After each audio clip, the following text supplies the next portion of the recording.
दूर नहीं कि एक समय वो आ जाए जब वही लोग जिन्होंने आज इस्लाम का निमंत्रण स्वीकार करने से इनकार कर दिया है, पछता पछता कर कहेंगे कि क्या अच्छा होता कि हम आज्ञाकारी हो गए होते। छोड़ो इन्हें, खाएं पिएं मजे करें और भुलावे में डाले रखे इनको झूठी उम्मीद। जल्द ही इन्हें मालूम हो जाएगा हमने इससे पहले जिस बस्ती को भी तबाह किया है उसके लिए कर्म की एक विशेष मोहलत लिखी जा चुकी थी। कोई कौम न अपने निश्चित समय से पहले तबाह हो सकती है न उसके बाद छूट सकती है। ये लोग कहते हैं, ए वो व्यक्ति जिस पर ये जिक्र उतरा है, तू निश्चय ही दीवाना है। अगर तू सच्चा है तो हमारे सामने फरिश्तों को ले क्यों नहीं आता? हम फरिश्तों को यूं ही नहीं उतार दिया करते। वे जब उतरते हैं तो हक के साथ उतरते हैं, फिर लोगों को मोहलत नहीं दी जाती।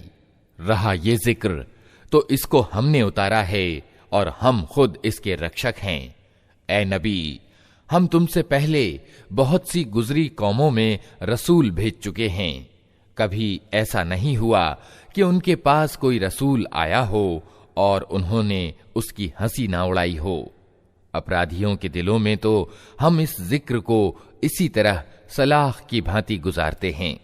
वे इस पर ईमान नहीं लाया करते।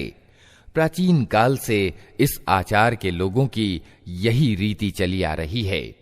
अगर हम उन पर आसमान का कोई दरवाजा खोल देते और वे दिन दहाड़े उसमें चढ़ने भी लगते, तब भी वे यही कहते कि हमारी आंखों को धोखा हो रहा है, बल्कि हम पर जादू कर दिया गया है। ये हमारी कार्यकुशलता है कि आसमान में हमने बहुत से मजबूत किले बनाए, उनको देखने वालों के लिए तारों से सुसज्जित किया और हर फिटकारे हुए शैतान से उनको सुरक्षित कर दिया। कोई शैतान उनमें राह नहीं पा सकता।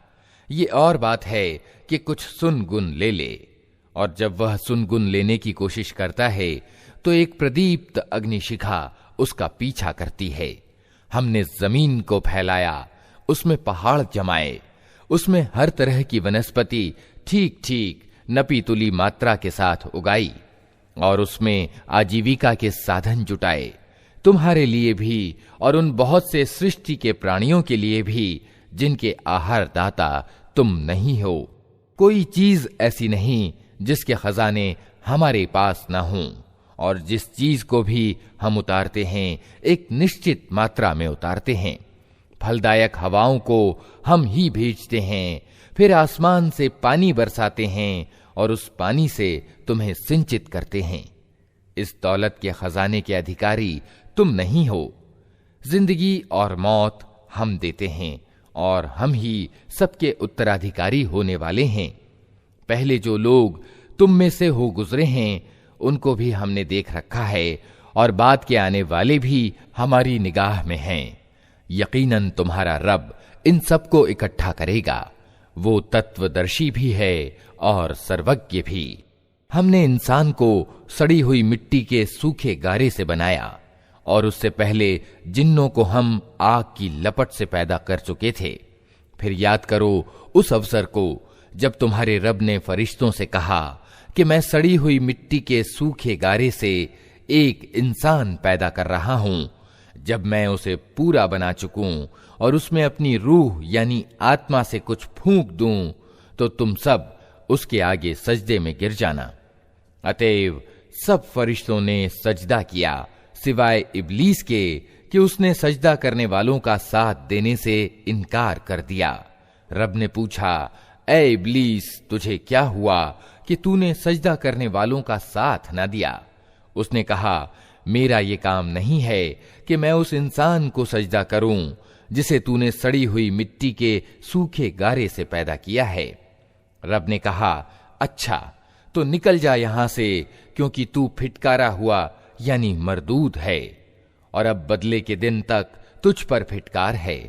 उसने कहा, मेरे रब, ये बात है तो फिर मुझे उस दिन तक के लिए मोहलत दे जबकि सारे इंसान दोबारा उठाए जाएंगे।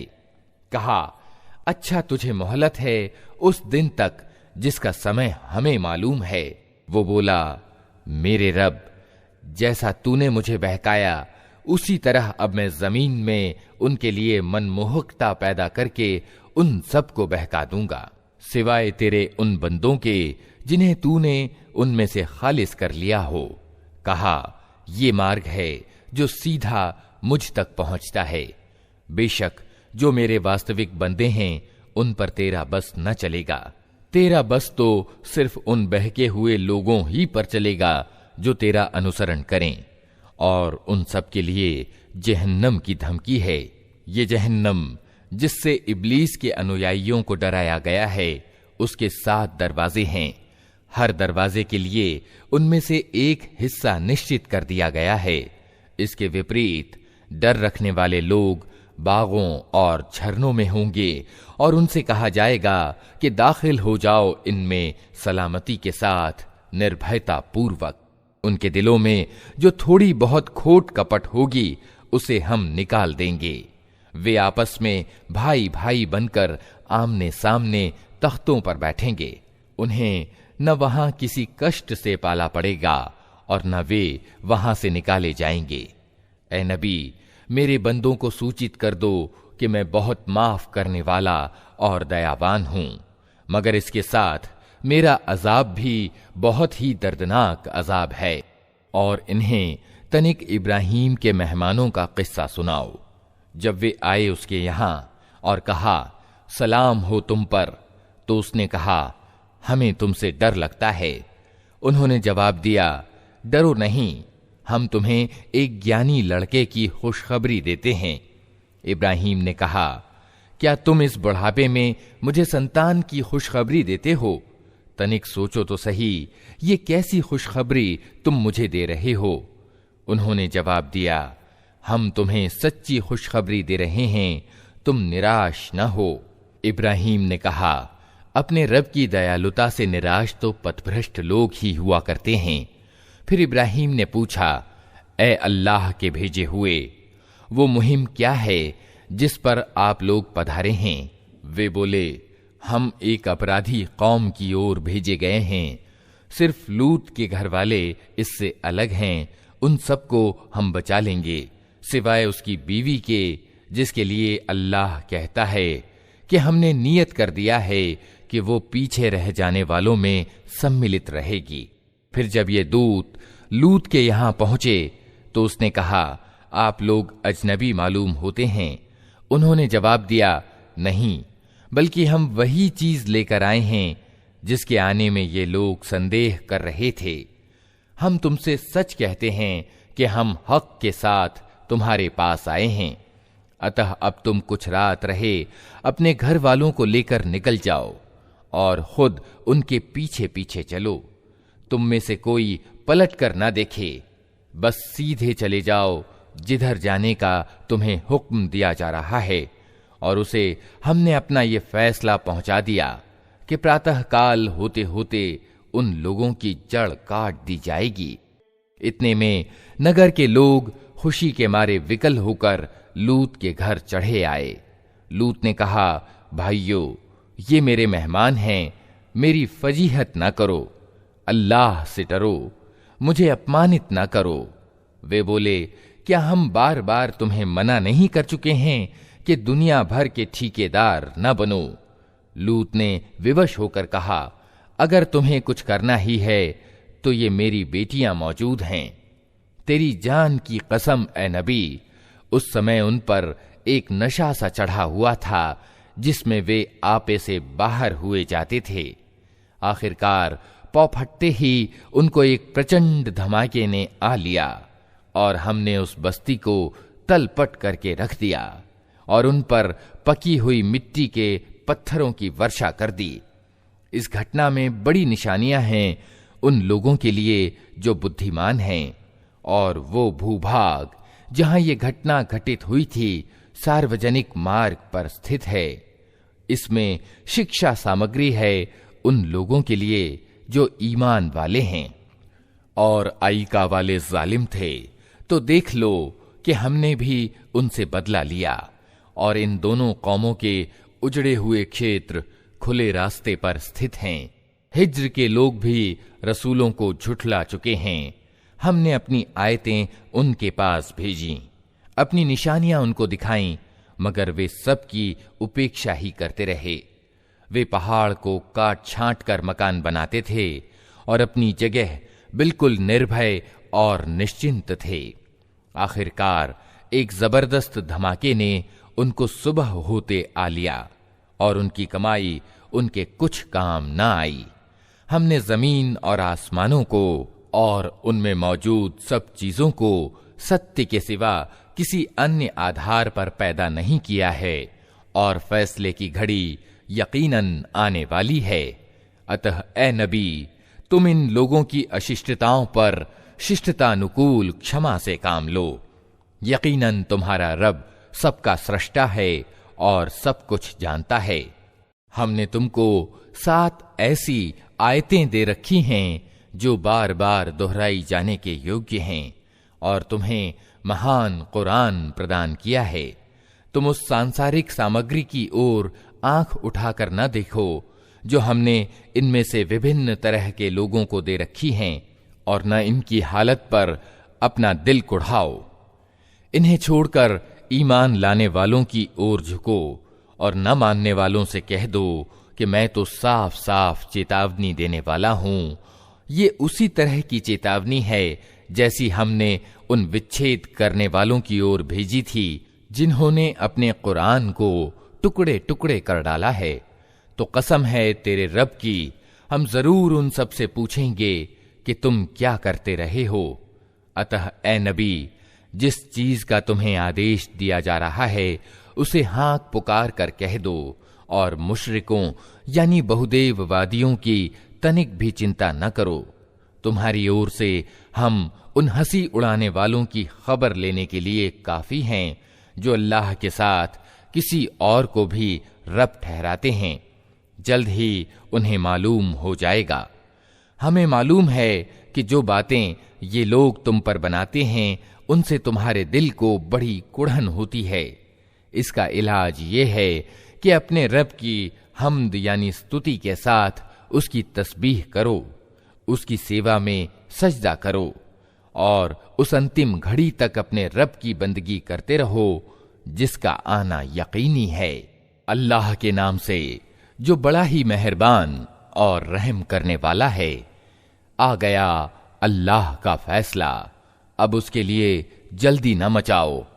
पाक है वो और उच्चतर है उस शिर्क से जो ये लोग कर रहे हैं। वो इस रूह को अपने जिस बंदे पर चाहता है अपने आदेश से फरिश्तों के द्वारा उतार देता है, इस आदेश के साथ कि लोगों को सावधान कर दो, मेरे सिवा कोई तुम्हारा इलाह यानी पूज्य प्रभु नहीं है, अतः तुम मुझी से डरो। उसने आसमान और जमीन को सत्यानुकूल पैदा किया है। वो बहुत उच्च और श्रेष्ठ है उस शिर्क से जो ये लोग करते हैं। उसने इंसान को एक जरा सी बूंद से पैदा किया और देखते देखते स्पष्टतः वो एक झगड़ालू प्राणी बन गया। उसने जानवर पैदा किए जिनमें तुम्हारे लिए वस्त्र भी हैं और खुराक भी और तरह तरह के दूसरे फायदे भी। उनमें तुम्हारे लिए सौंदर्य है जबकि सुबह तुम उन्हें चरने के लिए भेजते हो और जबकि शाम उन्हें वापस लाते हो। वे तुम्हारे लिए बोझ ढोकर ऐसे ऐसे स्थानों तक ले जाते हैं जहां तुम जान तोड़ परिश्रम के बिना नहीं पहुंच सकते। वास्तव में तुम्हारा रब बड़ा ही करुणामय और दयावान है। उसने घोड़े और खच्चर और गधे पैदा किए ताकि तुम उन पर सवार हो और वे तुम्हारी जिंदगी की शोभा बने। वो और बहुत सी चीजें तुम्हारे फायदे के लिए पैदा करता है जिनका तुम्हें ज्ञान तक नहीं है, और अल्लाह ही के जिम्मे है सीधा रास्ता बताना, जबकि रास्ते टेढ़े भी पाए जाते हैं। अगर वो चाहता तो तुम सबको मार्ग दिखा देता। वही है जिसने आसमान से तुम्हारे लिए पानी बरसाया जिससे तुम्हें खुद पीने को मिलता है और तुम्हारे जानवरों के लिए भी चारा पैदा होता है। वो उस पानी के द्वारा खेतियां उगाता है और जैतून और खजूर और अंगूर और तरह तरह के दूसरे फल पैदा करता है। इसमें एक बड़ी निशानी है उन लोगों के लिए जो सोच विचार करते हैं।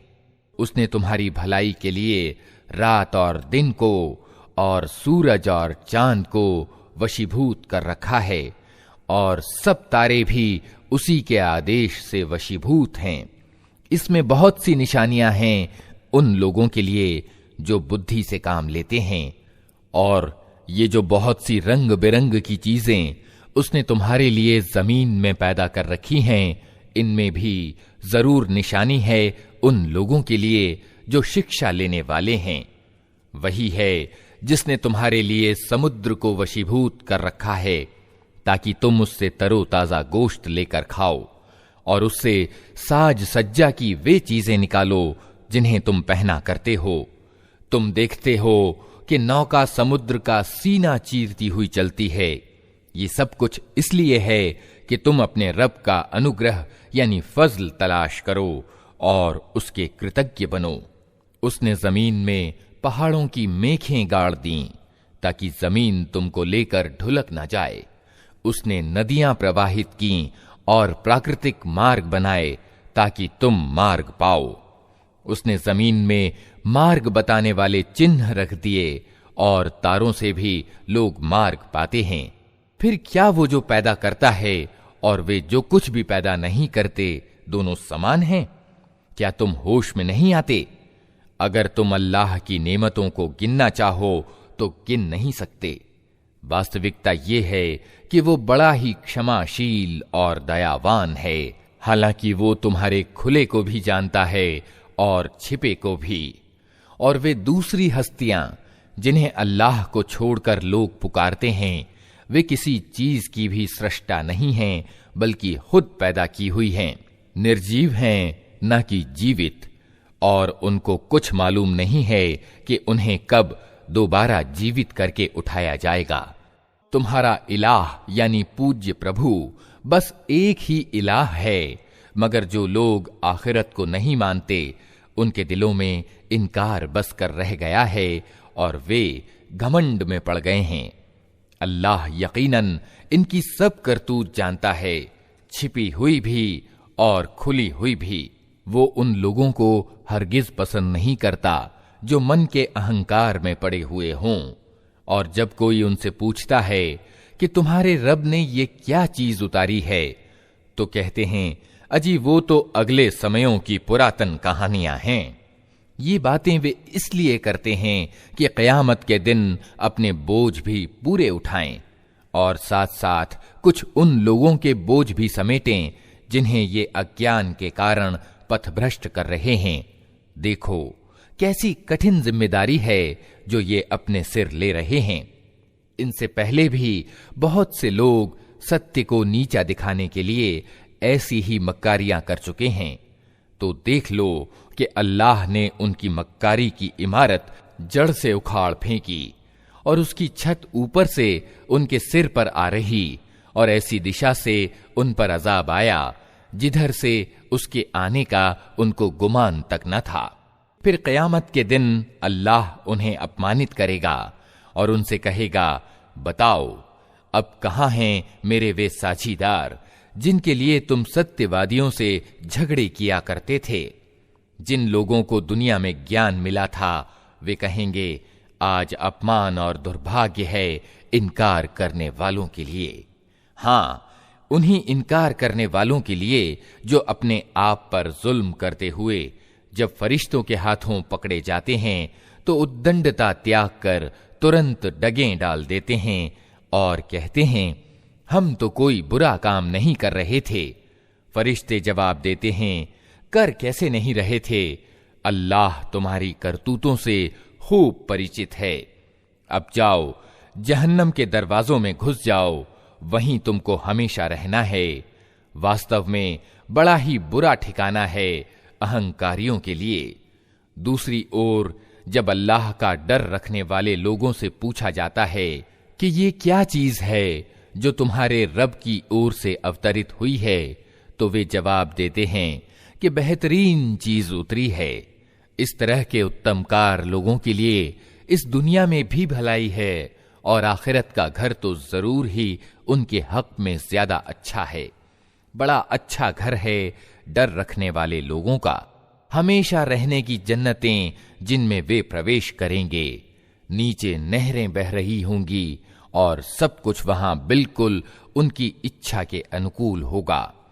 ये बदला देता है अल्लाह डर रखने वालों को, उन डर रखने वालों को जिनके प्राण पवित्रता की हालत में जब फरिश्ते निकालते हैं तो कहते हैं सलाम हो तुम पर, जाओ जन्नत में अपने कर्मों के बदले। ऐ नबी, अब जो ये लोग इंतजार कर रहे हैं तो इसके सिवा अब और क्या बाकी रह गया है कि फरिश्ते ही आ पहुंचें या तेरे रब का फैसला लागू हो जाए। इसी तरह की ढिठाई इनसे पहले बहुत से लोग कर चुके हैं। फिर जो कुछ उनके साथ हुआ वो उन पर अल्लाह का जुल्म न था, बल्कि उनका अपना जुल्म था जो उन्होंने खुद अपने ऊपर किया।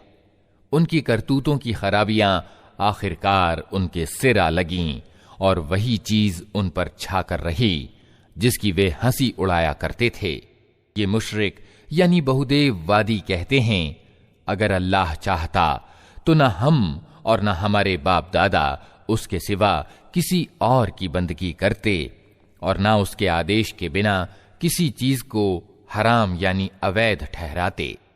ऐसे ही बहाने इनसे पहले के लोग भी बनाते रहे हैं। तो क्या रसूलों पर साफ साफ बात पहुंचा देने के सिवा और भी कोई जिम्मेदारी है? हमने हर उम्मत में एक रसूल भेज दिया और उसके द्वारा सबको सूचित कर दिया कि अल्लाह की बंदगी करो और बढ़े हुए अवज्ञाकारी यानी तागूत की बंदगी से बचो। इसके बाद उनमें से किसी को अल्लाह ने मार्ग दिखाया और किसी पर गुमराही छा गई। फिर तनिक जमीन में चल फिर कर देख लो कि झुठलाने वालों का क्या अंजाम हो चुका है। ऐ नबी, तुम चाहे उनके मार्ग पर आने के लिए कितने ही लालायित हो, मगर अल्लाह जिसको भटका देता है फिर उसे मार्ग नहीं दिखाया करता और इस तरह के लोगों की मदद कोई नहीं कर सकता। ये लोग अल्लाह के नाम से कड़ी कड़ी कस्में खाकर कहते हैं कि अल्लाह किसी मरने वाले को फिर से जिंदा करके न उठाएगा क्यों नहीं। ये तो एक वादा है जिसे पूरा करना उसने अपने ऊपर अनिवार्य कर लिया है, मगर ज्यादातर लोग जानते नहीं हैं और ऐसा होना इसलिए जरूरी है कि अल्लाह इनके सामने उस तथ्य को खोल दे जिसके बारे में ये मतभेद कर रहे हैं और सत्य का इनकार करने वालों को मालूम हो जाए कि वे झूठे थे। रही उसकी संभावना तो हमें किसी चीज को अस्तित्व प्रदान करने के लिए इससे ज्यादा कुछ करना नहीं होता कि उसे आदेश दें हो जा और बस वो हो जाती है। जो लोग जुल्म सहने के बाद अल्लाह के लिए अपना घर बार छोड़कर हिजरत कर गए हैं उनको हम इस दुनिया ही में अच्छा ठिकाना देंगे और आखिरत का प्रतिदान तो बहुत बड़ा है। क्या ही अच्छा होता कि जान लेते वे पीड़ित जिन्होंने सब्र से काम लिया है और जो अपने रब के भरोसे पर काम कर रहे हैं कि कैसा अच्छा परिणाम उनके इंतजार में है। ऐ नबी, हमने तुमसे पहले भी जब कभी रसूल भेजे हैं आदमी ही भेजे हैं जिनकी ओर हम अपने संदेशों की वही यानी प्रकाशना किया करते थे। जिक्र वालों से पूछ लो अगर तुम लोग खुद नहीं जानते। पिछले रसूलों को भी हमने स्पष्ट निशानियां और किताबें देकर भेजा था और अब ये जिक्र तुम पर अवतरित किया है ताकि तुम लोगों के सामने उस शिक्षा की व्याख्या और स्पष्टीकरण करते जाओ जो उनके लिए उतारी गई है और ताकि लोग खुद भी सोच विचार करें। फिर क्या वे लोग जो पैगंबर के संदेश के विरोध में बुरी से बुरी चालें चल रहे हैं इस बात से बिल्कुल ही निश्चिंत हो गए हैं कि अल्लाह उनको जमीन में धंसा दे या ऐसी दिशा से उन पर अजाब ले आए जिधर से उसके आने का उनको गुमान तक ना हो। या अचानक चलते फिरते उनको पकड़ ले, या ऐसी हालत में उन्हें पकड़े जबकि उन्हें खुद आने वाली मुसीबत का खटका लगा हुआ हो और वे उससे बचने की चिंता में चौकन्ने हों। वो जो कुछ भी करना चाहे, ये लोग उसे बेबस करने की शक्ति नहीं रखते। वास्तव में तुम्हारा रब बड़ा ही नम्र स्वभाव का और दयावान है। और क्या ये लोग अल्लाह की पैदा की हुई किसी चीज को भी नहीं देखते कि उसकी छाया किस तरह अल्लाह के सामने सजदा करते हुए दाएं और बाएं गिरती है। सब के सब इस तरह विवशता दिखा रहे हैं। जमीन और आसमानों में जितने भी जीवधारी हैं और जितने फरिश्ते, सब अल्लाह के आगे सजदे में हैं। वे हरगिज सरकशी नहीं करते, अपने रब से जो उनके ऊपर है डरते हैं और जो कुछ आदेश दिया जाता है उसी के अनुसार कार्य करते हैं। अल्लाह का आदेश है कि दो इलाह यानी पूज्य प्रभु न बना लो। इलाह तो बस एक ही है, अतः तुम मुझी से डरो। उसी का है वो सब कुछ जो आसमानों में है और जो कुछ जमीन में है, और विशुद्ध रूप से उसी का धर्म संपूर्ण ब्रह्मांड में चल रहा है। फिर क्या अल्लाह को छोड़कर तुम किसी और का डर रखोगे? तुमको जो सुख सामग्री एवं नेमत प्राप्त है अल्लाह ही की ओर से है। फिर जब कोई कठिन समय तुम पर आता है तो तुम लोग खुद अपनी फरियादें लेकर उसी की तरफ दौड़ते हो, मगर जब अल्लाह उस समय को टाल देता है तो अचानक तुम में से एक गिरोह अपने रब के साथ दूसरों को इस दयालुता के प्रति कृतज्ञता दिखाने में साझीदार बनाने लगता है ताकि अल्लाह के उपकार के प्रति अकृतज्ञ हो। अच्छा, मजे कर लो, जल्द ही तुम्हें मालूम हो जाएगा। ये लोग जिनकी वास्तविकता से परिचित नहीं हैं, उनके हिस्से हमारी दी हुई रोजी में से निश्चित करते हैं। कसम है अल्लाह की, जरूर तुमसे पूछा जाएगा कि ये झूठ तुमने कैसे घड़ लिए थे। ये अल्लाह के लिए बेटियां ठहराते हैं, पाक है अल्लाह और इनके लिए वो जो ये खुद चाहें। जब इनमें से किसी को बेटी के पैदा होने की शुभ सूचना दी जाती है तो उसके चेहरे पर कलौंस छा जाती है और वो बस खून का सा घूंट पीकर रह जाता है। लोगों से छिपता फिरता है कि इस बुरी खबर के बाद क्या किसी को मुंह दिखाए। सोचता है कि अपमान पूर्वक बेटी को लिए रहे या मिट्टी में दबा दे। देखो कैसे बुरे हुक्म हैं जो ये अल्लाह के बारे में लगाते हैं। बुरे गुणों से विभूषित किए जाने के योग्य तो वे लोग हैं जो आखिरत का यकीन नहीं रखते। रहा अल्लाह तो उसके लिए सबसे उच्चतर गुण हैं। वही तो है सबसे प्रभुत्वशाली और तत्वदर्शिता में पूर्ण। अगर कहीं अल्लाह लोगों को उनकी ज्यादती पर तुरंत ही पकड़ लिया करता तो जमीन पर किसी जीवधारी को न छोड़ता, लेकिन वो सबको एक निश्चित समय तक मोहलत देता है। फिर जब वो समय आ जाता है तो उससे कोई एक घड़ी भर भी आगे पीछे नहीं हो सकता। आज ये लोग वे चीजें अल्लाह के लिए ठहरा रहे हैं जो खुद अपने लिए इन्हें नापसंद हैं, और झूठ कहती हैं इनकी ज़बानें कि इनके लिए भला ही भला है। इनके लिए तो एक ही चीज है और वो है दोज़ख की आग। जरूर ये सबसे पहले उसमें पहुंचाए जाएंगे।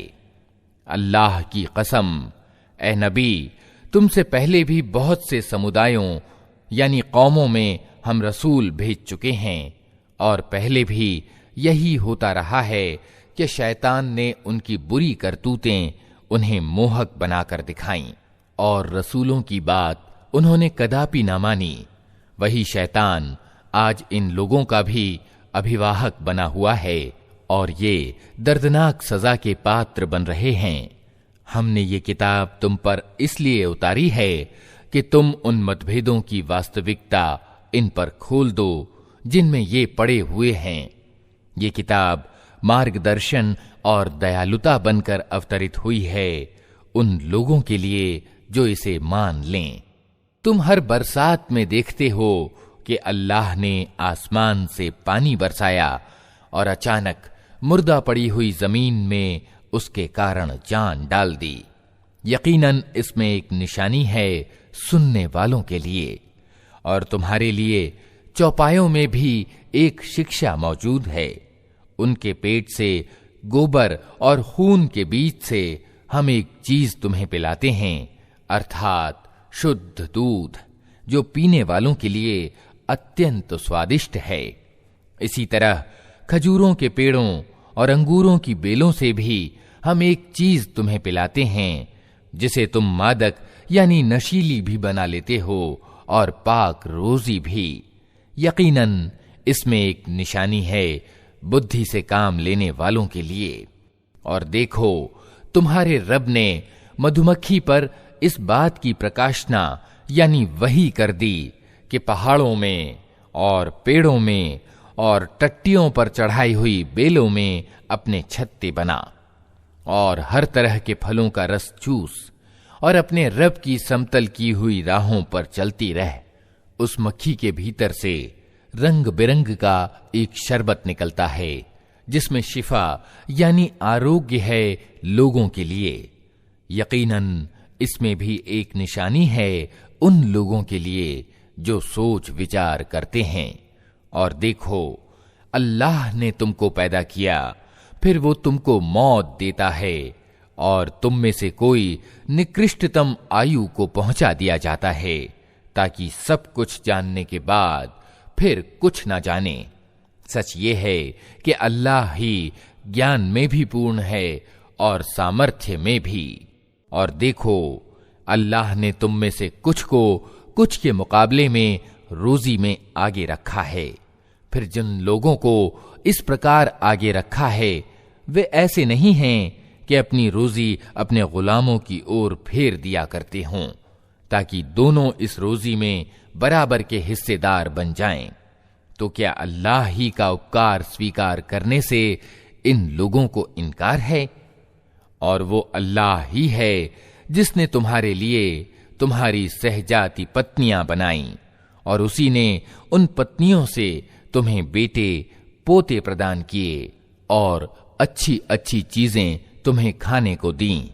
फिर क्या ये लोग ये सब कुछ देखते और जानते हुए भी असत्य को मानते हैं और अल्लाह के उपकार को स्वीकार करने से इनकार करते हैं, और अल्लाह को छोड़कर उनको पूजते हैं जिनके हाथ में न आसमानों से उन्हें कुछ भी रोजी देनी है और न जमीन से, और न ये काम वे कर ही सकते हैं। अतः अल्लाह के लिए मिसालें न घड़ो, अल्लाह जानता है, तुम नहीं जानते। अल्लाह एक मिसाल देता है, एक तो है गुलाम जिस पर दूसरे का अधिकार है और खुद उसे कोई अधिकार प्राप्त नहीं। दूसरा व्यक्ति ऐसा है जिसे हमने अपनी ओर से अच्छी रोजी दी है और वो उसमें से खुले और छिपे खूब खर्च करता है। बताओ, क्या ये दोनों बराबर हैं? प्रशंसा है अल्लाह के लिए, मगर ज्यादातर लोग इस सीधी बात को नहीं जानते। अल्लाह एक और मिसाल देता है, दो आदमी हैं, एक गूंगा बहरा है, कोई काम नहीं कर सकता, अपने मालिक पर बोझ बना हुआ है, जिधर भी वो उसे भेजे कोई भला काम उससे बन ना आए। दूसरा व्यक्ति ऐसा है कि न्याय का आदेश देता है और खुद सीधे मार्ग पर है। बताओ, क्या ये दोनों समान हैं? और जमीन और आसमान के छिपे तथ्यों का ज्ञान तो अल्लाह ही को है, और कयामत के लागू होने का मामला कुछ देर न लेगा, मगर बस उतनी कि जिसमें आदमी की पलक झपक जाए, बल्कि उससे भी कुछ कम। वास्तविकता यह है कि अल्लाह सब कुछ कर सकता है। अल्लाह ने तुमको तुम्हारी माओं के पेटों से निकाला, इस हालत में कि तुम कुछ न जानते थे। उसने तुम्हें कान दिए, आंखें दीं और सोचने वाले दिल दिए, इसलिए कि तुम कृतज्ञ बनो। क्या इन लोगों ने कभी पक्षियों को नहीं देखा कि आसमानी फिजा में किस प्रकार वशीभूत हैं? अल्लाह के सिवा किसने इनको थाम रखा है। इसमें बहुत निशानियां हैं उन लोगों के लिए जो ईमान लाते हैं। अल्लाह ने तुम्हारे लिए तुम्हारे घरों को ठहरने की जगह बनाया। उसने जानवरों की खालों से तुम्हारे लिए ऐसे घर पैदा किए जिन्हें तुम यात्रा और ठहरने दोनों हालतों में हल्का पाते हो। उसने जानवरों के ऊन और बालों से तुम्हारे लिए पहनने और बरतने की बहुत सी चीजें पैदा कर दी, जो जिंदगी की निश्चित अवधि तक तुम्हारे काम आती हैं। उसने अपनी पैदा की हुई बहुत सी चीजों से तुम्हारे लिए छायों का प्रबंध किया। पहाड़ों में तुम्हारे लिए पनाह गाहें बनाई और तुम्हें ऐसे वस्त्र दिए जो तुम्हें गर्मी से बचाते हैं, और कुछ दूसरे वस्त्र जो आपस के युद्ध में तुम्हारी रक्षा करते हैं। इस तरह वो तुम पर अपनी नेमतों यानी कृपा दानों को पूरा करता है, शायद कि तुम आज्ञाकारी बनो। अब अगर ये लोग मुंह मोड़ते हैं तो ए नबी, तुम पर स्पष्ट रूप से सत्य संदेश पहुंचा देने के सिवा और कोई जिम्मेदारी नहीं है। ये अल्लाह के कृपा दान को पहचानते हैं, फिर उसका इनकार करते हैं, और इनमें ज्यादातर लोग ऐसे हैं जो सत्य को मानने के लिए तैयार नहीं हैं। इन्हें कुछ होश भी है कि उस दिन क्या बनेगी, जबकि हम हर उम्मत में से एक गवाह खड़ा करेंगे। फिर अधर्मियों को न तर्क प्रस्तुत करने का अवसर दिया जाएगा, न उनसे तौबा और माफी ही की मांग की जाएगी। जालिम लोग जब एक बार अजाब देख लेंगे तो उसके बाद न उनके अजाब में कोई कमी की जाएगी और न उन्हें एक क्षण भर मोहलत दी जाएगी। और जब वे लोग जिन्होंने दुनिया में साझी ठहराया था अपने ठहराए हुए साझीदारों को देखेंगे तो कहेंगे, ऐ पालनहार, यही हैं हमारे वे साझीदार जिन्हें हम तुझे छोड़कर पुकारा करते थे। इस पर उनके वे इष्ट पूज्य उन्हें साफ जवाब देंगे कि तुम झूठे हो। उस समय ये सब अल्लाह के आगे झुक जाएंगे और उनके वे सारे झूठ जो ये दुनिया में खड़ा करते थे रफू चक्कर हो जाएंगे। जिन लोगों ने खुद इनकार का मार्ग अपनाया और दूसरों को अल्लाह के मार्ग से रोका, उन्हें हम अजाब पर अजाब देंगे उस बिगाड़ के बदले में जो वे दुनिया में पैदा करते रहे।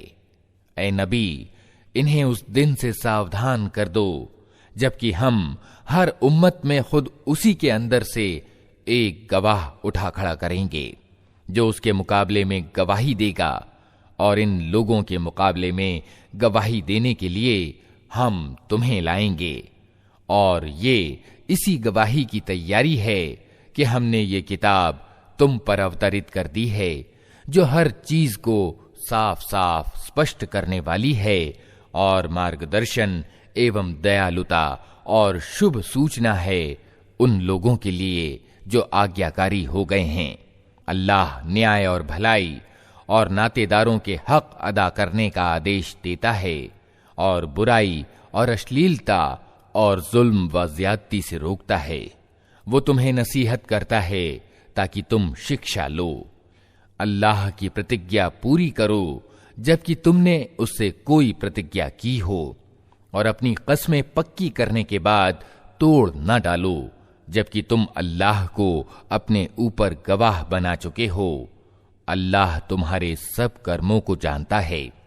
तुम्हारी हालत उस औरत जैसी न हो जाए जिसने अपनी ही मेहनत से सूत काटा और फिर खुद ही उसे टुकड़े टुकड़े कर डाला।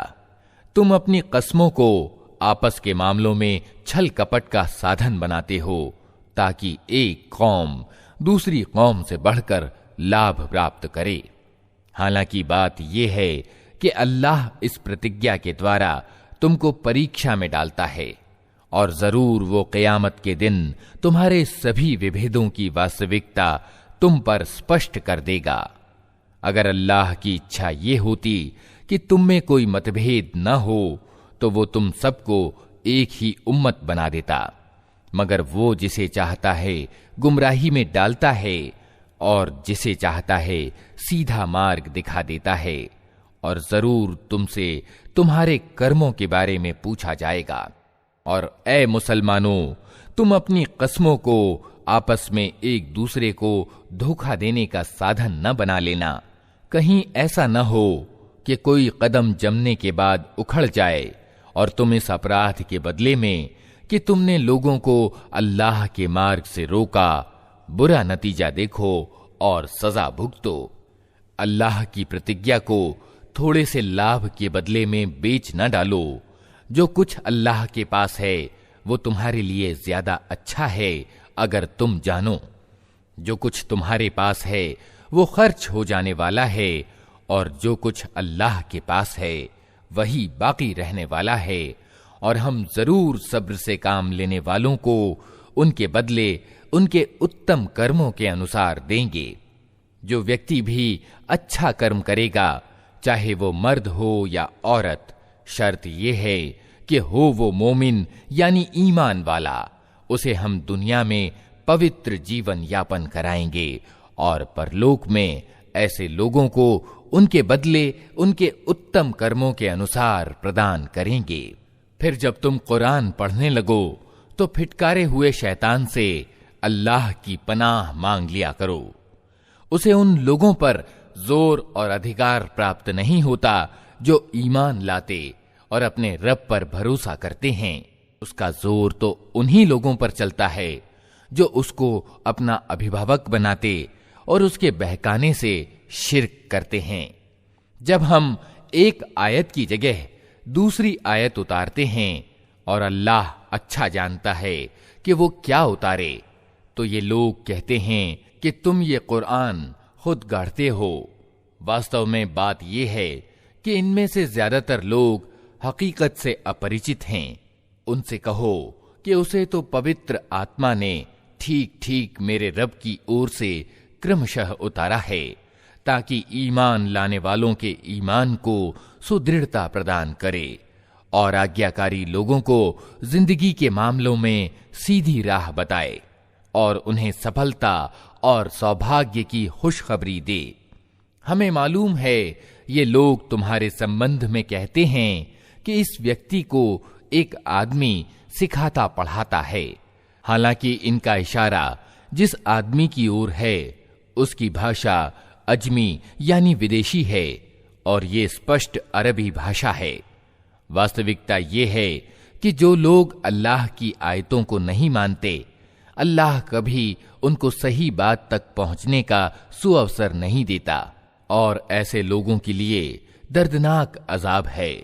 झूठी बातें नबी नहीं गढ़ता, बल्कि झूठ वे लोग गढ़ रहे हैं जो अल्लाह की आयतों को नहीं मानते, वही वास्तव में झूठे हैं। जो व्यक्ति ईमान लाने के बाद इनकार करे, वो अगर मजबूर किया गया हो और दिल उसका ईमान पर संतुष्ट हो तब तो ठीक है, मगर जिसने दिल की रजामंदी से कुफ्र यानी अधर्म को स्वीकार कर लिया है, उस पर अल्लाह का गजब है और ऐसे सब लोगों के लिए बड़ा अजाब है। ये इसलिए कि उन्होंने आखिरत के मुकाबले में दुनिया की जिंदगी को पसंद कर लिया और अल्लाह का नियम है कि वो उन लोगों को मुक्ति का मार्ग नहीं दिखाता जो उसकी नेमत का इनकार करें। ये वे लोग हैं जिनके दिलों और कानों और आंखों पर अल्लाह ने ठप्पा लगा दिया है, ये गफलत में डूब चुके हैं। जरूर है कि आखिरत यानी परलोक में यही घाटे में रहें। इसके विपरीत जिन लोगों का हाल ये है कि जब ईमान लाने के कारण वे सताए गए तो उन्होंने घर बार छोड़ दिए, हिजरत की, अल्लाह के मार्ग में कठिनाइयां झेली और सब्र से काम लिया, उनके लिए यकीनन तेरा रब बड़ा ही माफ करने वाला और दयावान है।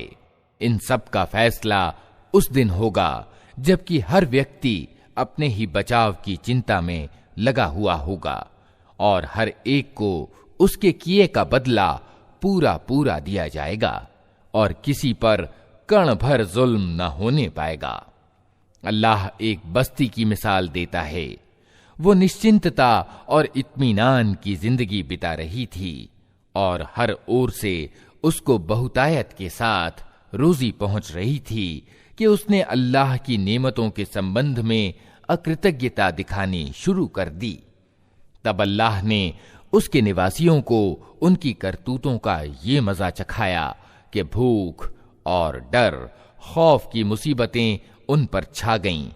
उनके पास उनकी अपनी कौम से एक रसूल आया, मगर उन्होंने उसको झुठला दिया। आखिरकार अजाब ने उनको आ लिया जबकि वे जालिम हो चुके थे। अतः ऐ लोगों, अल्लाह ने जो कुछ हलाल और पाक रोजी तुम्हें दी है उसे खाओ और अल्लाह के एहसान का शुक्र अदा करो, अगर तुम वास्तव में उसी की बंदगी यानी सेवा करने वाले हो। अल्लाह ने जो कुछ तुम्हारे लिए हराम यानी अवैध किया है वो है मुर्दार और खून और सूअर का गोश्त और वो जानवर जिस पर अल्लाह के सिवा किसी और का नाम लिया गया हो। हाँ, भूख से मजबूर और विकल होकर अगर कोई इन चीजों को खा ले बिना इसके कि वो ईश्वरीय नियम के उल्लंघन का इच्छुक हो या आवश्यकता की सीमा से आगे बढ़े, तो यकीनन अल्लाह माफ करने वाला और दयावान है। और ये जो तुम्हारी ज़बानें झूठे आदेश आरोपित किया करती हैं कि ये चीज हलाल है और वो हराम, तो इस तरह के आदेश आरोपित करके अल्लाह पर झूठ न बांधो। जो लोग अल्लाह पर झूठ आरोपित करते हैं वे हरगिज सफलता को प्राप्त नहीं हुआ करते। दुनिया का सुख थोड़े दिनों का है, आखिरकार उनके लिए दर्दनाक सजा है। वे चीजें हमने विशेष रूप से यहूदियों के लिए अवैध ठहराई थीं, जिनका उल्लेख इससे पहले हम तुमसे कर चुके हैं, और ये उन पर हमारा जुल्म न था बल्कि उनका अपना ही जुल्म था जो वे अपने ऊपर कर रहे थे।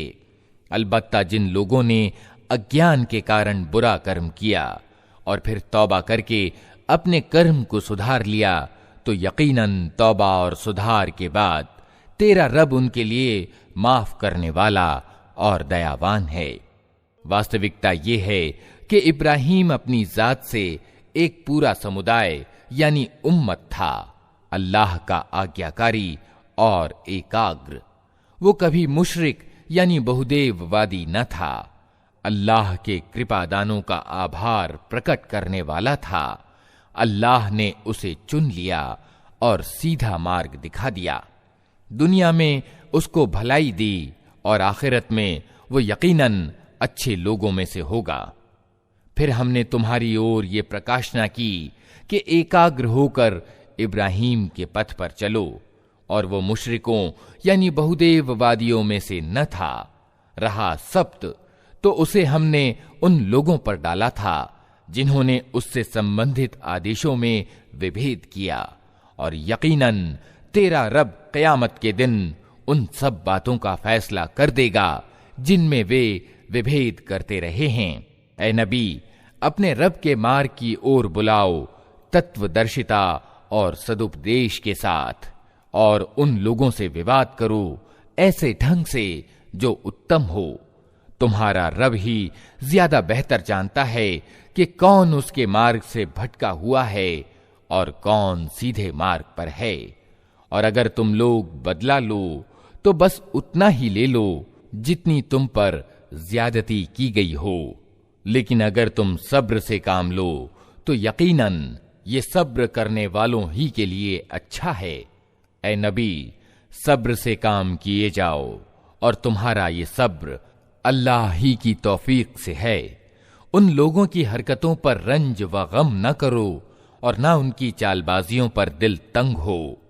अल्लाह उन लोगों के साथ है जो डर रखते हैं और उत्तमकार हैं।